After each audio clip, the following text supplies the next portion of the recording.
Saudara-saudaraku yang terkasih dalam Tuhan, dengarkan suara ini dengan telinga dan hati. Di hadapan Tuhan, imanmu menentukan berkat yang kau terima. Yesus berkata dengan tegas, "Menurut imanmu, jadilah bagimu." Itu bukan sekedar frasa puitis sebenarnya. Itu adalah prinsip ilahi yang bekerja ketika hati, kata, dan tindakanmu selaras. Jika kau ingin melihat hidupmu dipenuhi kecukupan, jika kau ingin melihat keluargamu hidup aman secara finansial, mulailah dari iman yang aktif. Nah, pertama-tama, pahami ya bahwa iman adalah ukuran, tapi bukan ukuran Tuhan, melainkan ukuran hatimu. Tuhan itu kaya, saudara-saudara, penuh kasih, saudara-saudara, dan merupakan sumber berkat yang tak terbatas. Amin. Namun janji itu beroperasi sesuai dengan imanmu yang bekerja dalam dirimu. Jika imanmu kecil, berkatnya terasa kecil. Tapi jika imanmu besar, pintu-pintu berkat terbuka lebih lebar. Jadi tugas pertamamu adalah memperbesar iman. Bukan dengan kata-kata kosong loh, tetapi dengan tindakan nyata. Lalu apa bedanya antara berharap dan beriman? Orang berharap mengatakan, mudah-mudahan ada rezeki. Orang beriman berkata, menurut imanku, aku menerima kecukupan. Harus ada perbedaan. Pengharapan pasif menunggu, sedangkan iman aktif bergerak.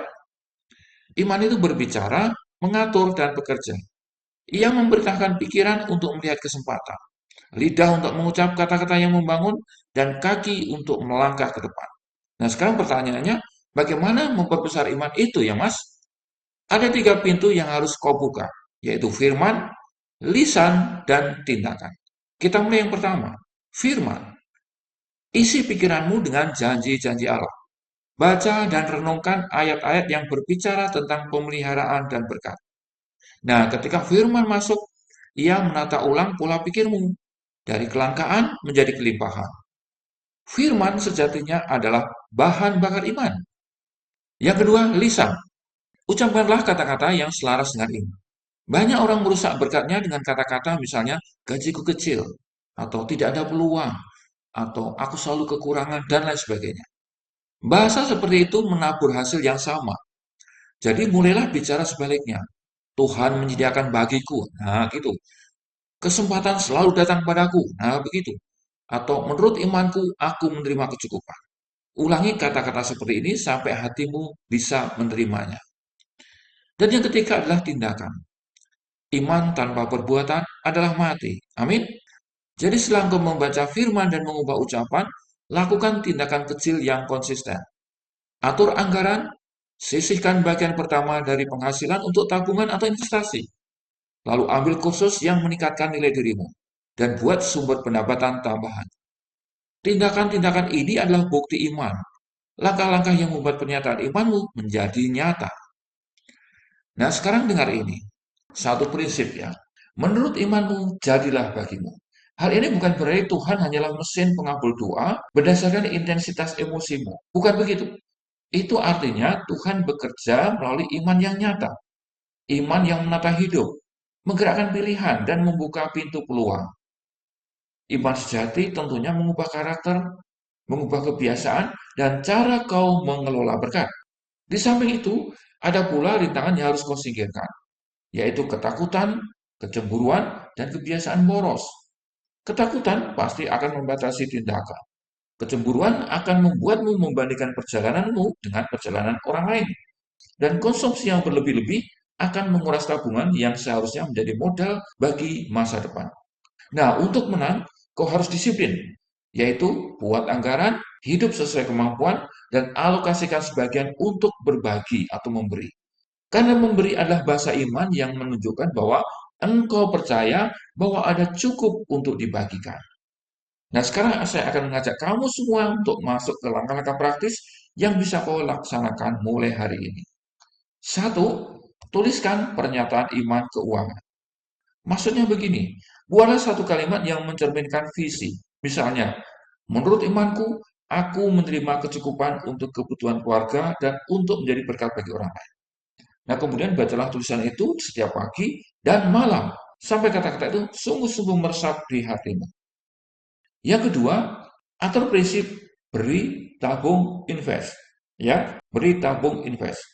Bagi pemasukan ke dalam 3 porsi, sebagian untuk memberi, termasuk persembahan, donasi, sebagian untuk tabungan darurat, dan sebagian lagi untuk investasi atau pengembangan diri. Dalam hal memberi, sisihkanlah yang pertama, bukan sisa. Karena memberi yang pertama menempatkan Tuhan di posisi pertama di dalam ekonomi hidupmu. Nomor 3, ambil satu langkah belajar. Misalnya, kamu bisa mendaftarkan diri di kursus singkat, atau membaca buku yang relevan, atau minta nasihat dari mentor. Ada banyak mentor berlimpah di internet. Pengetahuan dan keterampilan akan meningkatkan nilai dirimu, dan nilai itu kembali dalam bentuk penghasilan tentunya. Nomor 4, mulailah membuat sumber pendapatan kedua. Tidak perlu besar di awal. Bisnis kecil, jasa, atau usaha sampingan yang ditekuni bisa berkembang menjadi sumber yang signifikan pada akhirnya.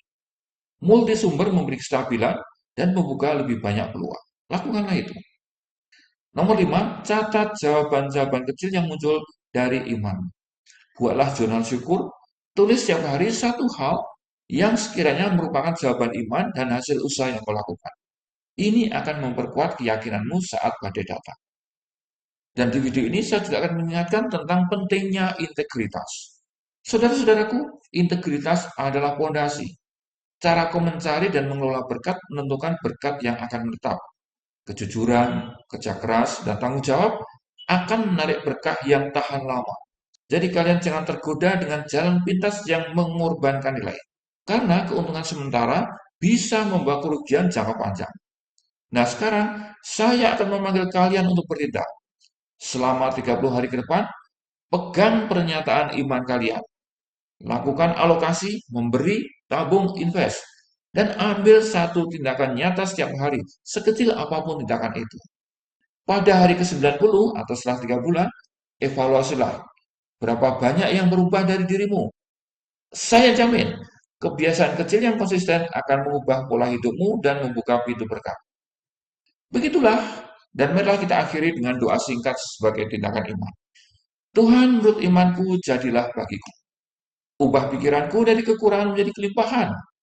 Beri aku hikmat untuk mengelola, keberanian untuk bertindak, dan hati yang lapang untuk memberi. Amin. Nah, saudara-saudara terkasih, pergilah sekarang dengan tekad, percaya, bukan hanya dalam kata, tetapi dalam tindakan. Bila imanmu nyata, kata-katamu selaras, dan langkahmu konsisten, maka menurut imanmu, jadilah bagimu. Tuhan memberkati setiap usaha yang lahir dari iman dan kerja. Terima kasih dan shalom.